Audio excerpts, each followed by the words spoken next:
10ویں پارے میں سورہ انفال اور سورہ توبہ ان دونوں صورتوں میں اللہ تعالیٰ نے مسلمانوں کو جہاد فی سبیل اللہ کے آداب، شروط، فوائد، طریقہ کار یہ سب سمجھائے ہیں۔ فتح کی صورت میں حاصل ہونے والا مال، اس کی ترتیب، اس کو کیسے تقسیم کرنا ہے،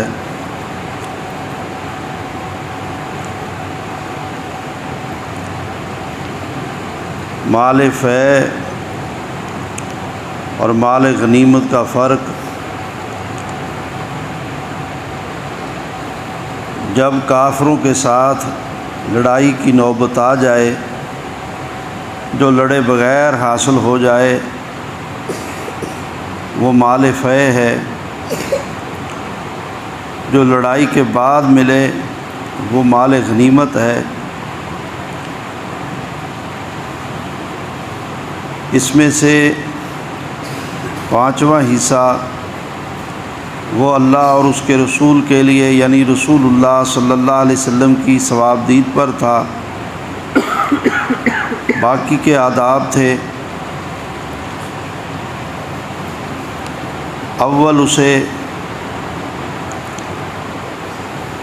جہاد میں شریک مسلمان مجاہدین میں تقسیم کیا جاتا، جس کے ساتھ اس کی سواری بھی ہوتی، اسے 2 حصے دیے جاتے، بغیر سواری والے کو 1 حصہ، اور اسی طرح صلب یعنی جو کسی کافر کو قتل کرتا تو اس کی زرہ، اس کی سواری، اس کا سامان وہ اسی کا ہوتا، اسے مال غنیمت کے مشترکہ مال میں نہ رکھا جاتا۔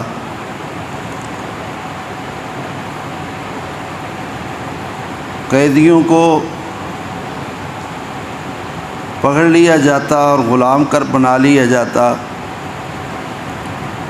عورتیں اور بچے غلام اور لونڈیاں رہتے، سرکش نوجوانوں کو بسا اوقات قتل کر دیا جاتا، بسا اوقات قید میں رکھ کر ان کی تربیت کی جاتی۔ درختوں کو کاٹنے سے منع کیا گیا، جو اپنے گھروں میں چھپ رہے ہیں ان کو مارنے سے منع کیا گیا، عورتوں بچوں کو مارنے سے منع کیا گیا، کسی کا مکان گرانے سے، کسی کے باغ کو جلانے سے منع کیا گیا، جانوروں کو قتل کرنے سے روکا گیا۔ صرف اسی شخص کو حالت جنگ میں جو مقابلے کے لیے لڑائی میں نفس نفیس شریک ہو اور مسلمانوں پہ حملے کر رہا ہو، صرف اسی کو مارنے کی اور اسی سے لڑنے کی اجازت دی گئی۔ تو یہ حیران کن شروط ہیں۔ اور پھر شروع اسلام میں کیا تھا کہ صبر ہی کریں، پھر ہجرت پہلے ہے، جہاد بعد میں ہے۔ پہلے حکم ہے کہ جہاں جہاں مسلمان ہیں وہ سب وہاں سے ہجرت کر کے ایک پرامن جگہ پہ سب جمع ہو جائیں، اور مسلمانوں کی سرزمین دارالسلام کہلائے گی، کافروں کی سرزمین دارالحرب کہلائے گی، اور دارالحرب سے سب مسلمانوں کو نکل کر دارالسلام میں جمع ہونے کا حکم ہے۔ اور یہ سب آداب، شروط، ان میں موقع، محل اور حالات کے مطابق کچھ میں کمی پیشی ہو سکتی ہے ان کے عملی نفاذ میں، لیکن یہ سب شروط قیامت تک کے لیے ہیں۔ اللہ کے نبی صلی اللہ علیہ وسلم نے فرمایا کہ میں اس شخص کے قتل سے، اس کے خون سے بری ذمہ ہوں جو کافروں کی بستی میں دار الحرب میں رہائش رکھے ہوئے ہے اور کافر اس کو مار ڈالتے ہیں، اس نے اللہ کے اس حکم کو کیوں نہیں اپنایا کہ وہ پہلے ہجرت کر کے دارالسلام میں آ جاتا، مسلمانوں میں آ کر رہتا، وہ کافروں میں کیوں رہا؟ اور پھر حکم ہوا کہ صرف دفاع کے لیے لڑو، پھر حکم ہوا اگر کافر لڑیں تو لڑو، پھر تیسرا حکم آیا کہ تم اب اللہ کے دین کو سب قوموں پر پیش کرو۔ یہ 8 ہجری کے بعد یہ احکام نازل ہوئے تھے کہ اللہ کا دین سب کافر قوموں پر پیش کرو۔ آپ نے ان کو خطوط لکھے، ان کی طرف سفیر بھیجے، اسلام میں داخل ہونے کی دعوت دی،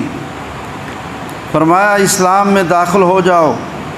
نہیں داخل ہوتے تو غلبہ اسلام کو تسلیم کرو اور مسلمانوں کی حکومت کو مانو، اور اگر وہ اسی پر اکتفا کر لیں تو ان سے جزیہ لو اور ان کو چھوڑ دو، اور ان کے جان مال کی حفاظت مسلمانوں کے سربراہ کے ذمے ہے، اور اگر وہ پھر بھی اس نرم سی شرط کو نہ مانیں تو پھر ان کے ساتھ لڑائی ہوگی، اور وہ لڑائی اس حد تک ہوگی کہ پھر یا فتح یا شکست۔ اور جو عام مسلمان ہیں ان پر جہاد فی سبیل اللہ ہمہ وقت فرض کفایہ کی کیفیت میں رہتا ہے، اور جب دارالحرب کے کافر دارالسلام پہ حملہ آور ہو جائیں تو پھر سب مسلمانوں پر نکلنا ضروری ہو جاتا ہے۔ جب مسلمانوں کے شاعر کی توہین کریں کفار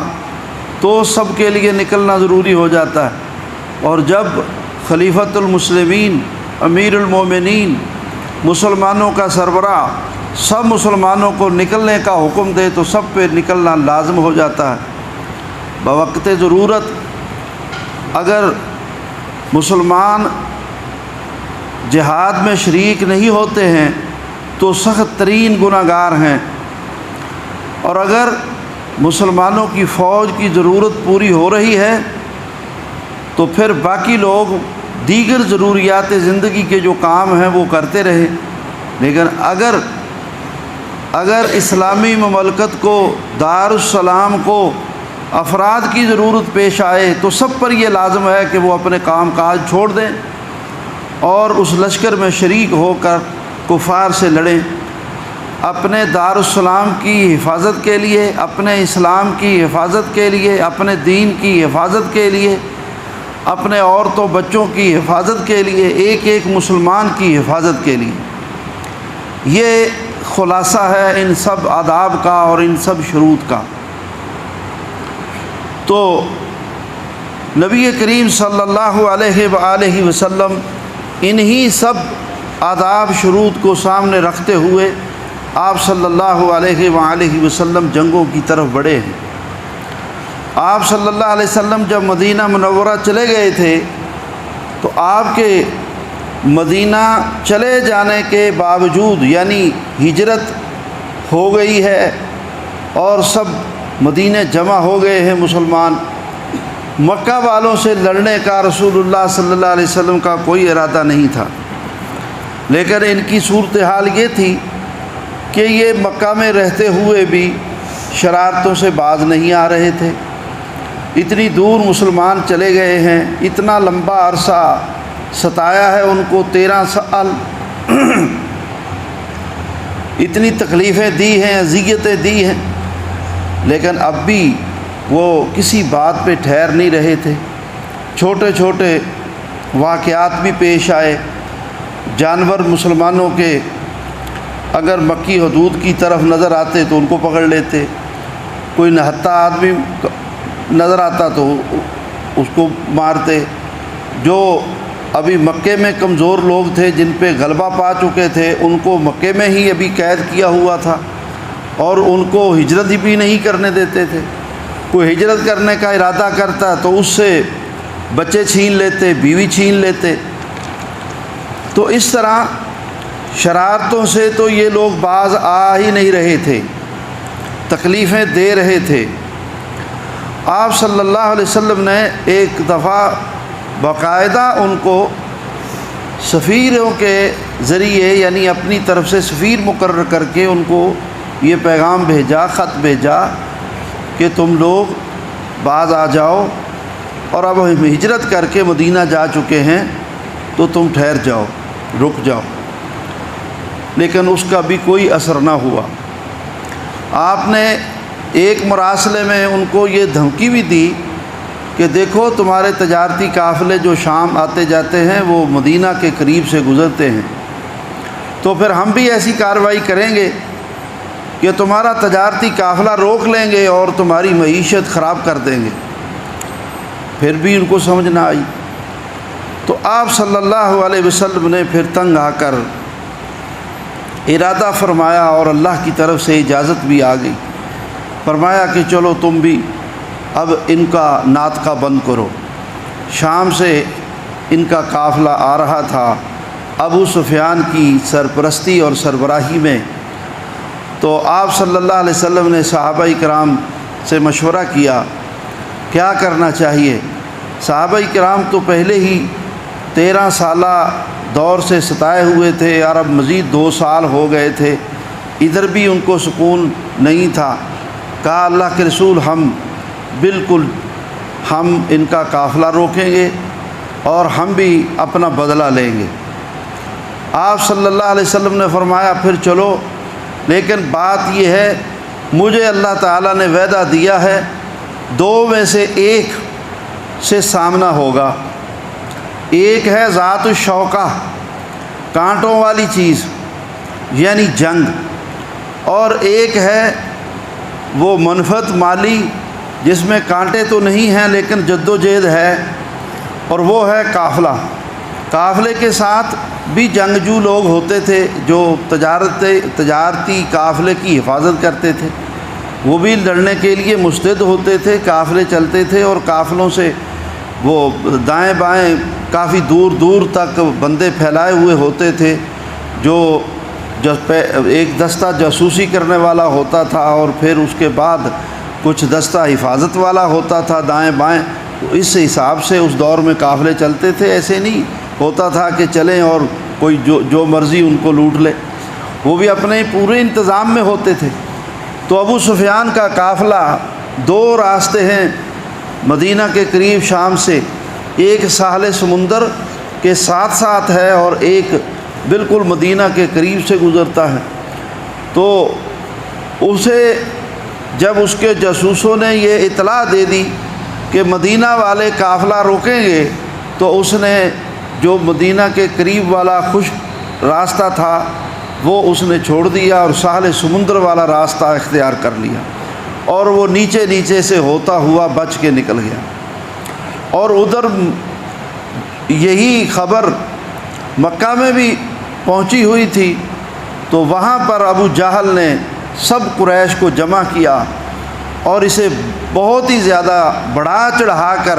کہ دیکھو اگر مسلمانوں نے تمہارے قافلے کو لوٹ لیا تو تمہارے بچے بھوکے مر جائیں گے اور تمہاری معیشت برباد ہو جائے گی، نکلو اپنے قافلے کو بچانے کے لیے نکلو۔ تو اس طرح سے جنگ بدر جو تھی وہ واقع ہوئی۔ چنانچہ یہ لوگ مکہ سے نکلے، اللہ کے نبی صلی اللہ علیہ وسلم مدینہ سے نکلے، آپ اور صحابہ قافلے کو تلاش کر رہے تھے۔ تلاش کرتے کرتے اور حالات کا جائزہ لیتے لیتے مقام بدر تک پہنچ گئے، لیکن وہ قافلہ تو نکل گیا، اور آپ صلی اللہ علیہ وسلم کو یہ اطلاع ملی کہ مکہ کے سب لوگ اکٹھے ہو کر وہ تو فیصلہ کن جنگ کے لیے آ رہے ہیں۔ تو آپ صلی اللہ علیہ وسلم نے صحابہ کرام سے فرمایا کہ دیکھو بھئی، اللہ کی منشا یہی تھی کہ وہی ذات الشوکہ اب آ گئی ہے، اب بتاؤ۔ تو وہاں پر صحابہ کرام نے کہا تھا کہ اے اللہ کے رسول صلی اللہ علیہ وسلم، ہم موسیٰ علیہ السلام کے ساتھیوں کی طرح یہ نہیں کہیں گے کہ تو اور تیرا رب جا کے لڑو، اگر آپ ہمیں حکم دیں تو ہم سمندروں میں چھلانگیں لگانے کے لیے بھی تیار ہیں، اور ہم بالکل مقابلہ کریں گے، اب یہ بالکل تھوڑے سے 313 اور وہ 1000 کی تعداد میں، اور پھر وہ مسلح ہو کر آئے اور پوری تیاری کے ساتھ آئے، اور تیاری کے حوالے سے جب جمع ہوئے تھے تو وہاں پر وہ اس بات کو بڑھا چڑھا کر پیش کر رہے تھے، تو کسی نے یہ خدشہ ظاہر کیا کہ دیکھو بھئی بنو بکر وہ تو مسلمانوں کا حلیف ہے، رسول اللہ صلی اللہ علیہ وسلم کا حلیف قبیلہ ہے، ہم اگر سارے نکل گئے، انہوں نے اگر مکے پہ حملہ کر دیا تو پھر ہم کیا کریں گے؟ اس لیے کچھ لوگوں کو پیچھے چھوڑ دینا چاہیے جو مکے کا دفاع کرے پیچھے۔ تو شیطان نے جب یہ سنا، یعنی باقاعدہ شیطان کافروں کو گھیر کے لایا، اور لاتا بھی یہی ہے، مسلمانوں، اس کی کوشش تو یہی ہوتی ہے کہ مسلمانوں کو ختم کیا جائے۔ شیطان بنو بکر کے سربراہ کی شکل میں آیا، سراقہ بن مالک کی شکل میں آیا، اور سراقہ بن مالک کی شکل میں بزرگ بن کر قریش کے پاس آیا اور کہتا ہے مجھے پتہ چلا ہے کہ تم بنو بکر کی بات کرتے ہو، میں گارنٹی دیتا ہوں، میں اپنے قبیلے کا سربراہ ہوں، ہم بالکل تمہیں کچھ نہیں کہیں گے، اور بلکہ میں تو تمہارے ساتھ جانے کو بھی تیار ہوں، اور تم ہمت کرو اور تم ان مسلمانوں کو بس فیصلہ کن جنگ کے ذریعے ان کو ولیا میٹ کر دو۔ اللہ تعالیٰ نے جب جنگ بدر کے حالات قرآن میں بیان کیے تو اس شیطان کی آمد کا بھی ذکر کیا۔ وَإِذْ زَيَّنَ لَهُمُ الشَّيْطَانُ أَعْمَالَهُمْ، جب شیطان نے ان کے سارے کاموں کو بڑا خوبصورت بنا کر ان کے سامنے پیش کیا اور ان کو تسلی دی، وَقَالَ لَا غَالِبَ لَكُمُ الْيَوْمَ مِنَ النَّاسِ، اور کہا آج لوگوں میں سے کوئی تمہارے اوپر غالب نہیں آ سکتا، تم ہمت کرو اور تم آگے بڑھو، اور کہا وَإِنِّي جَارٌ لَكُمْ، میں بھی تمہارا ساتھی ہوں۔ بلکہ ان کو پوری طرح کمانڈ کرتے ہوئے ابو جہل کے ساتھ عین بدر تک لے گیا۔ جب بدر تک لے گیا تو آگے کیا اس نے دیکھا، فلما تراعت الفئتان، جب اس نے 2 لشکر دیکھے۔ اس کی ایک تفسیر ہے کہ فرشتوں کی ایک جماعت 5000 آئی، دوسری جماعت 3000 آئی۔ اس نے فرشتوں کی ایک جماعت پہلے دیکھی، پھر اس کے پیچھے دوسری جماعت دیکھی، تو پھر بھاگ کھڑا ہوا، ناکسا علی عقبیہ، پاؤں کے بل پیچھے کی طرف بھاگا۔ دوسرا ہے ایک مسلمانوں کی جماعت اور ایک فرشتوں کی جماعت۔ جب اس نے یہ 2 جماعتیں دیکھی، وقال انی بریء منکم، کہا میرا تمہارا کوئی تعلق نہیں۔ قریش کو، مکہ والوں کو کہتا ہے میرا تمہارا کوئی تعلق نہیں بھائی، انی ارا ما لا ترون، میں وہ دیکھ رہا ہوں جو تمہیں نظر نہیں آتا، انی اخاف اللہ، میں تو اللہ سے ڈرتا ہوں، واللہ شدید العقاب، اللہ بڑے سخت عذاب والا ہے، میں تو جا رہا ہوں اور تم اپنا بچاؤ کرو، بچ سکتے ہو تو، میں تو جا رہا۔ کہتے ہیں بھائی تو ہمارا سربراہ تھا یار، تو ہمیں لایا ہے اور ہمارا ساتھی ہے، ادھر آ۔ کہتا نہ بھائی نہ، جو مجھے نظر آ رہا ہے تمہیں نظر نہیں آ رہا۔ یہ وہاں سے بھاگ کھڑا ہوا۔ الحاصل اللہ تعالیٰ نے اس کا بھی ذکر کیا۔ تو جنگ بدر پھر ہو گئی۔ جنگ بدر میں اللہ تعالیٰ نے مسلمانوں کو فتح دی، اور اللہ کریم نے مسلمانوں کو ایسی عزت دی، فرمایا کہ ہم نے بدر میں مسلمانوں کو ایسی فتح دی فیصلہ کن کہ اب حق کو دیکھ کر، حق کا غلبہ سمجھ کر تم جو جیے گا وہ اس بات پر جیے گا کہ اسے سمجھ آئے گی کہ ہمیشہ حق کو فتح ہے اور باطل مغلوب ہے، اور اللہ تعالیٰ مسلمانوں کی مدد کرتا ہے اور اللہ تعالیٰ بالآخر مسلمانوں کو ہی غالب کرتا ہے۔ تو اللہ نے ساتھ ہی فرعونیوں کے غرق ہونے کا تذکرہ کیا، اور اس میں بھی یہی اشارہ فرمایا کہ جیسے بنی اسرائیل موسیٰ علیہ السلام فرعون کے ہاتھوں ایک لمبا عرصہ تکلیفوں میں مبتلا رہے اور بالآخر اللہ تعالیٰ نے فتح دی، تو موسیٰ علیہ السلام اور ان کے ساتھیوں کو دی، اور فرعون اور آل فرعون سب پانی میں بہا دیے۔ تو اسی طرح بدر میں اللہ تعالیٰ نے مسلمانوں کو یہ اس حساب سے اللہ تعالیٰ نے فتح دی، لیکن کفار پھر بھی باز نہ آئے۔ اس کے بعد جنگ احد، پھر اس کے بعد خندق تک حملہ آور ہوئے، اور خندق میں جب ان کو شکست ہوئی تو اللہ تعالیٰ نے پھر مسلمانوں کو یہ خوشخبری دی۔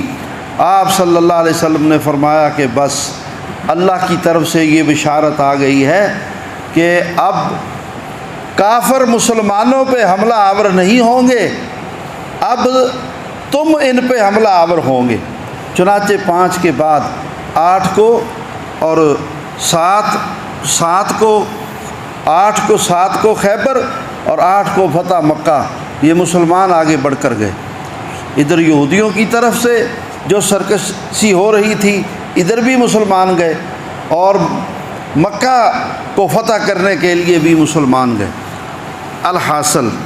یہ اسی طرح غزوہ حنین کا ذکر ہے ان صورتوں میں، اور اسی طرح غزوہ تبوک کا ذکر ہے۔ آپ صلی اللہ علیہ وآلہ وسلم نے جب 9 ہجری کو، 8 ہجری کو،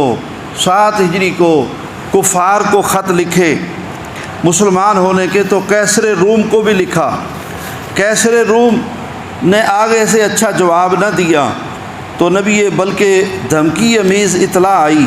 تو نبی کریم صلی اللہ علیہ وآلہ وسلم نے صحابہ کرام کو جمع کیا اور فرمایا چلو بھائی قیصر روم سے لڑنے کے لیے جانا ہے۔ تو اس کے غزوہ تبوک کے بارے میں آیات ہیں، چونکہ سفر 2 طرح سے مشکل تھا، ایک تو سفری مشقت، سفر لمبا، تیاری کی کمی، اور ایک کھجوروں کا موسم، اور مدینہ کے اندر جو انصار لوگ تھے ان کے لیے بڑا کڑا امتحان تھا کہ فصل کی کٹائی اور فصل کو سنبھالنے کا موسم، تو یہ بڑا مشکل مرحلہ تھا۔ عذر والے لوگوں نے اس لیے عذر بھی کیے، لیکن آپ صلی اللہ علیہ وسلم نے سب چیزوں کو ایک طرف چھوڑتے ہوئے فرمایا کہ بھئی نکلو اور اس کے لیے تیاری کرو۔ چنانچہ صحابہ کرام نے اپنی بساط کے مطابق چندے بھی دیے، اور یہ حضرت عمر کا آدھا مال لانا، ابو بکر صدیق کا سارا لانا، حضرت عثمان کا 1000 سواریاں دینا اور درہم و دینار دینا، یہ سب اسی غزوہ تبوک کی تیاری کے لیے اسی موقع پہ یہ سب واقعات پیش آئے تھے۔ چنانچہ قیصر روم ایسا ڈرا کہ وہ مقابلے میں ہی نہیں آیا، اور اس کی جو چھوٹی چھوٹی ریاستیں تھیں وہ سب رسول اللہ صلی اللہ علیہ وسلم کے لشکر کو دیکھ کر آپ صلی اللہ علیہ وسلم کے سامنے مطیع ہو گئی۔ چنانچہ آپ پھر وہاں خیر و عافیت سے وہاں سے آپ واپس پلٹے ان علاقوں سے جو بھی شام کے گرد و نواح کے علاقے تھے، اور وہ ایسے مفتوح ہوئے کہ دوبارہ عیسائیوں نے ادھر کا رخ ہی نہیں کیا۔ تو روم پیچھے ہی پیچھے سکڑتا چلا گیا۔ تو الحاصل یہ قافلہ وہاں سے بھی خیر و عافیت سے واپس آ گیا۔ فتح مکہ کے بعد متصلی حنین اور طائف کے علاقے مفتوح ہو گئے، اور اللہ تعالیٰ کا یہ وعدہ سچا ثابت ہو گیا کہ جزیرہ عرب سے کفر کا خاتمہ اللہ نے کر دیا، اسلام کو اللہ تعالیٰ نے غلبہ دے دیا، اور تمام تر جو سرکشیں تھیں وہ ساری کی ساری ختم ہو گئیں۔ چنانچہ نبی کریم صلی اللہ علیہ وآلہ وسلم نے پھر حج بیت اللہ کے لیے لشکر ترتیب دیا، اور امیر لشکر بنا کر حضرت ابو بکر صدیق رضی اللہ تعالی عنہ کو بھیجا کہ مسلمانوں کو بیت اللہ کی حج کرا کے لاؤ، اور پیچھے سے حضرت علی رضی اللہ تعالی عنہ کو بھیجا کہ یہ سورہ توبہ نازل ہو گئی ہے، اور حج کے موقع پہ وہاں سب دنیا کو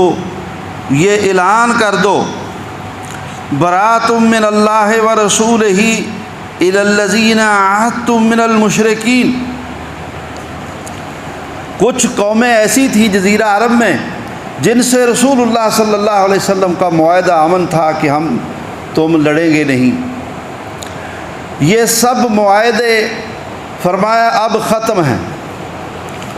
اب تمہارے لیے ایک ہی راستہ ہے کہ اسلام میں داخل ہو جاؤ یا مسلمانوں کی حکومت کو تسلیم کرو۔ فسیحوا فی الارض اربعۃ اشہر، 4 مہینے کی تمہیں مہلت ہے، 4 مہینے کی۔ تو یہ ادب سکھایا کہ معاہد قوم سے، جس قوم سے تمہارا معاہدہ ہو اس قوم سے تم نے عہد شکنی نہیں کرنی۔ ہاں اگر عہد شکنی کرنی ہے تو پھر ان سے 4 مہینے پہلے یہ ان کو کہنا ہوگا کہ تمہارا ہمارا معاہدہ اس وجہ سے اب ختم ہے، 4 مہینے کی تمہیں مہلت ہے، 4 مہینے کے بعد ہم تمہارے اوپر حملہ کر سکتے ہیں، یا ہم تمہیں دعوت اسلام دیتے ہیں اور تم اسے قبول کرو گے تو بچو گے۔ یہ ایک ادب سکھایا۔ وَاعْلَمُوا أَنَّكُمْ غَيْرُ مُعْجِزِ اللَّهِ، یہ بات سمجھ لو کہ تم اللہ کو عاجز نہیں کر سکتے۔ جب مسلمان حملہ آور ہوں گے تو انہی کی فتح ہوگی۔ وَأَنَّ اللَّهَ مُخْزِي الْكَافِرِينَ وَأَذَانٌ مِّنَ اللَّهِ وَرَسُولِهِ إِلَى النَّاسِ یوم الحج الاکبر، یہ اللہ اور اس کے رسول کی طرف سے اعلان ہے آج حج اکبر کے دن، ان اللہ بریء من المشرکین،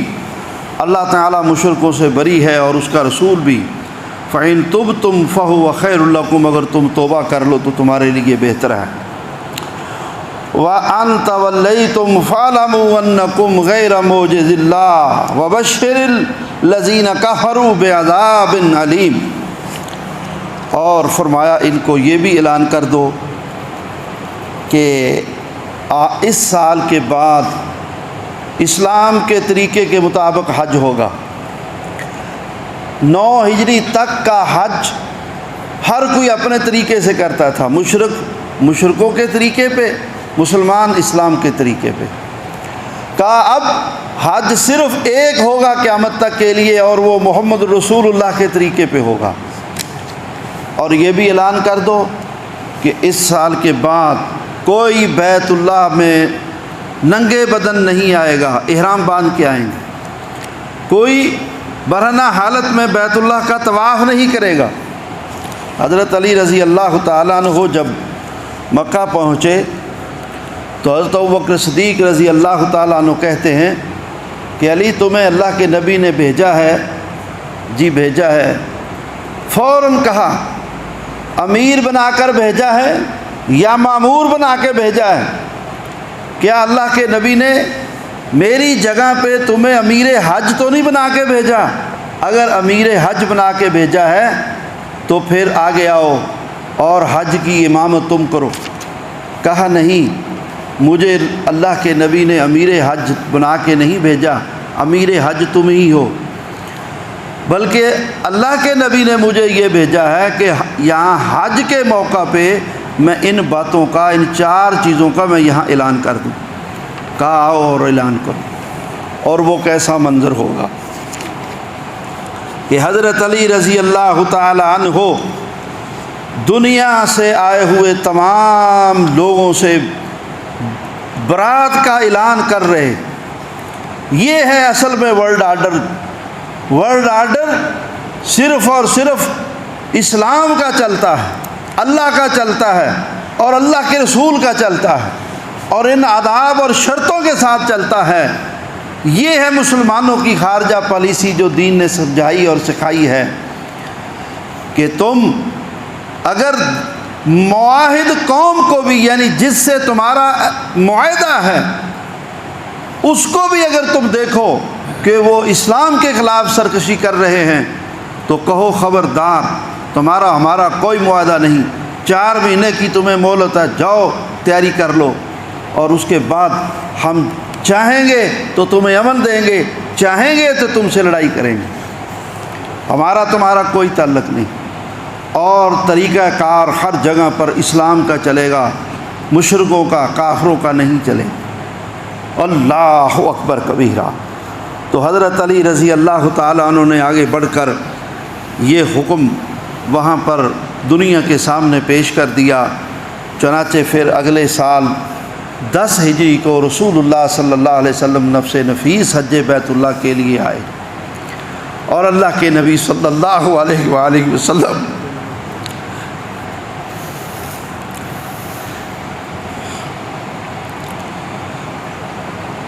اس حال میں بیت اللہ کے حج کے لیے آئے کہ جزیرہ عرب سے کفر کا خاتمہ ہو گیا۔ اس سے یہ اس بات کا سبق ملتا ہے کہ اللہ کے دین کی تبلیغ اور کتاب و سنت کی ترویج و اشاعت، کفر اور شرک کا خاتمہ، یہ حج بیت اللہ سے بھی پہلے، اور اسلامی مملکت کا نظم، اسلامی ریاست کا وجود، اسلامی نظام کا نفاذ، یہ بیت اللہ کے حج جیسی عبادت سے بھی مقدم عبادت ہے، جسے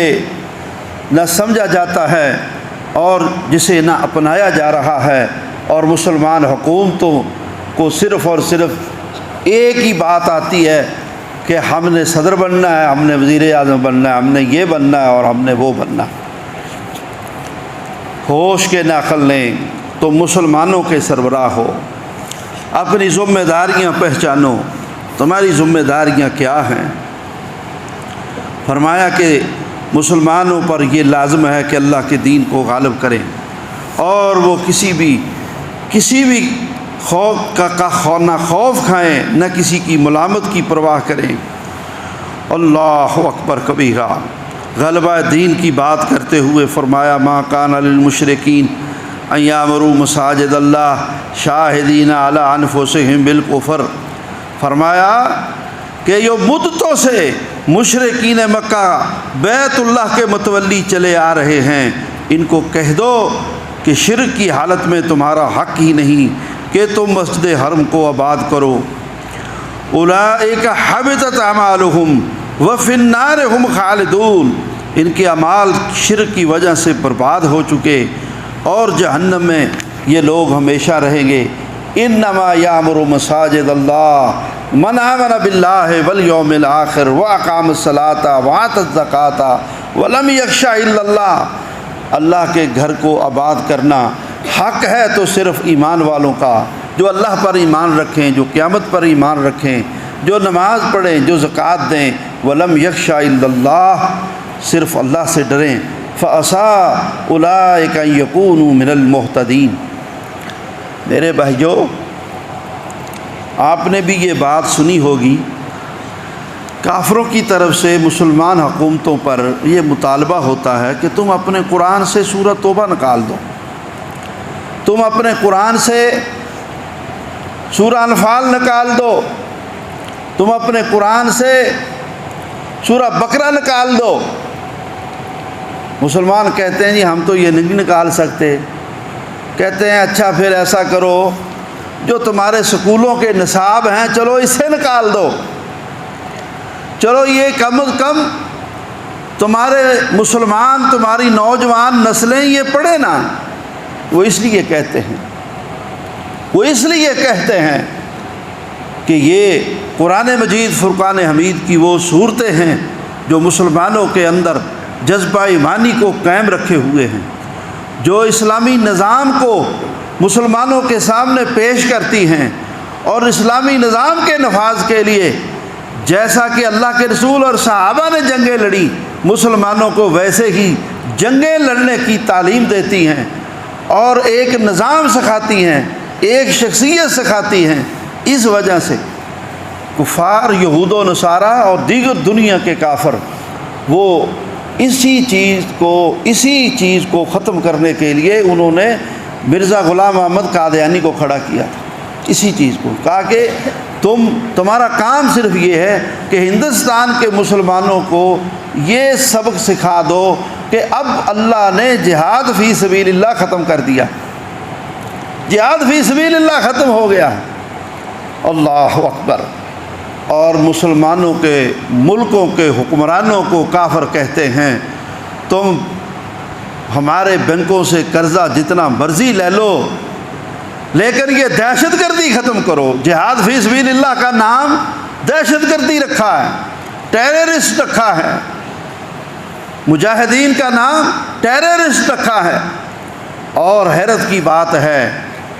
کی بات ہے جب چاہتے ہیں مسلمانوں کو انہی شکلوں میں استعمال کر لیتے ہیں، اور جب اپنی ضرورت سمجھتے ہیں، جب اپنی ضرورت نہیں سمجھتے، مسلمان اسلام کے لیے، دین کے لیے، مسلمانوں کے لیے اگر یہی کام کریں، اسلام کے نفاذ کے لیے اگر یہی کام کریں تو کہتے ہیں کہ تم تو دہشت گرد ہو، تم فسادی ہو، تم فلاں ہو، تم فلاں ہو۔ تو مسلمان حکمرانوں کو یہ فرق کافروں کے سامنے پیش کرنا ہوگا، یہ فرق سمجھانا ہوگا کہ جہاد فی سبیل اللہ اور چیز ہے، دہشت گردی اور چیز ہے۔ دہشت گردی تمہارے ہتھ کنڈے ہیں اور مسلمانوں کا تو اسے ایک صاف شفاف نظام ہے، اس کی شروط ہیں، اس کے آداب ہیں۔ اللہ اکبر کبیرہ۔ تو فرمایا فیصلہ کن بات یہ ہے، قاتل الذین لا یؤمنون باللہ ولا بالیوم الآخر۔ اے مسلمانوں، اے مسلم حکمرانوں، لڑو ان لوگوں سے، قاتل الذین لا یؤمنون باللہ، جو اللہ کے ساتھ ایمان نہیں رکھتے، ولا بالیوم الآخر،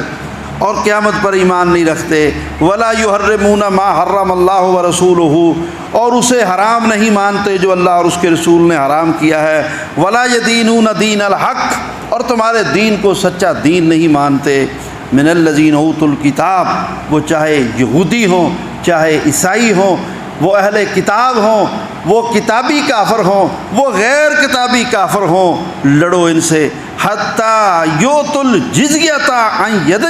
وہم صاغرون، یہاں تک کہ وہ تمہارے سامنے جزیہ لے کے کھڑے ہوں اور تمہارے سامنے پست اور ذلیل ہوئے کھڑے ہوں، اور وہ کہیں کہ جزیہ لیتے رہو اور ہماری جان بخشی کیے رکھو، ہمیں کہو کچھ نہیں، ہمیں کہو کچھ نہیں۔ اللہ اکبر کبیرہ۔ جب مسلمان حکمرانوں کو ان آیات کی سمجھ آئے گی تو پھر معاملہ چلے گا، ورنہ مسلمان مغلوب رہیں گے، ورنہ مسلمان پریشان رہیں گے۔ اور پھر اللہ تعالیٰ نے ان صورتوں میں جو دور رسول کی جنگوں کے نقشے پیش کیے ہیں، اس میں یہ چیز بھی ہے کہ ایک طرف نہتے ہیں مسلمان اور دوسری طرف کفار مسلح ہیں، مسلمان تھوڑے ہیں اور وہ بہت زیادہ ہیں۔ اللہ نے مسلمانوں کی مدد کے لیے فرشتے بھیج دیے ہیں، اور اللہ تعالیٰ نے جب مسلمان ایک موقع پہ تھوڑے سے اس ذہن میں گئے ہیں اب تو ہم بہت ہیں، بس آخری باتیں ہیں، اب تو ہم بہت ہیں، اللہ نے کہا اچھا تمہارا غالب آنا وہ تو میری مدد سے ہے، تم کہتے ہو ہم، تم کچھ بھی نہیں، تم کچھ بھی نہیں۔ فرمایا اذ اعجبتکم کثرتکم فلم تغن عنکم شیئا، جب غزوہ حنین میں مسلمانوں تم نے یہ سمجھا کہ ہم تو بہت ہیں، تو فرمایا تمہاری کثرت نے پھر تمہیں کوئی فائدہ نہ دیا، وضاقت علیکم الارض بما رحبت، تمہارے اوپر زمین تنگ ہو گئی، اور وہ لوگ جو تھے حنین کے وہ سب اس انداز سے حملہ آور ہوئے، وہ کمک گاہیں بنا کر مورچے بنا کر بیٹھے ہوئے تھے، اور مسلمان بیچ میں جب گئے تو ہر طرف سے تیروں کی بچھاڑ انہوں نے کر دی، اور مسلمان گھبرا گئے اور منتشر ہونا شروع ہو گئے، اور نبی کریم صلی اللہ علیہ وسلم بآواز بلند میدان میں کھڑے ہیں اور باواز بلند کہہ رہے ہیں انا النبی لا کذب انا ابن عبد المطلب، تم کہاں چلے گئے؟ میں اللہ کا نبی ہوں، میں جھوٹ نہیں بولتا ہوں، میں جھوٹا نہیں ہوں، اور میں خاندانی آدمی ہوں، میں عبد المطلب کا بیٹا ہوں، ادھر آؤ۔ تو پھر صحابہ اور اللہ کے نبی صلی اللہ علیہ وسلم کے ساتھی جمع ہوئے اور دلوں کے اندر یہ بات آئی کہ قلت کثرت کی بات نہیں ہے، بات ایمان کی ہے، اور ایمان کی بنیاد پر اللہ کی مدد آتی ہے۔ اللہ تعالیٰ نے مسلمانوں کو یہ سبق سکھایا، جنگ ہو، امن ہو، گھر میں ہو، باہر ہو، جس حال میں بھی ہو، تمہارا ایمان اور عقیدہ اللہ کے ساتھ جڑا رہنا چاہیے۔ تمہارے اندر اگر ایمانی کمزوری آئے گی تو پھر تم مغلوب ہو۔ تمہاری کثرت افرادی، مالی، تمہارا باوسائل ہونا یہ بات نہیں ہے، بات تمہارا ایمان والا ہونا ہے، تمہارا مسلمان ہونا ہے، تمہارا تعلق باللہ ہے۔ جب تمہارا تعلق باللہ مضبوط ہے تو پھر کوئی تمہارا کچھ بھی نہیں بگاڑ سکتا۔ اس لیے یہ امریکہ کے ٹینک ہوں، یہ اسرائیل کی شرارتیں ہوں، یہ انڈیا کی شرارتیں ہوں، انتم الاعلون ان کنتم مومنین، اگر تم مومن ہو تو پھر تم ہی غالب ہو، اور اگر تمہارا ایمان پیچھے ہٹ جائے گا، اللہ کی مدد پیچھے ہٹ جائے گی، پھر تم پریشان ہوں گے۔ اللہ تعالیٰ مسلمانوں کو کتاب و سنت کو سمجھنے کی توفیق دے، اور بالخصوص مسلمان حکمرانوں کو ان آیات کو سمجھنے کی توفیق دے۔ اقول قولی ھذا واستغفر اللہ لی ولکم وآخر دعوانا ان الحمد للہ رب العالمین۔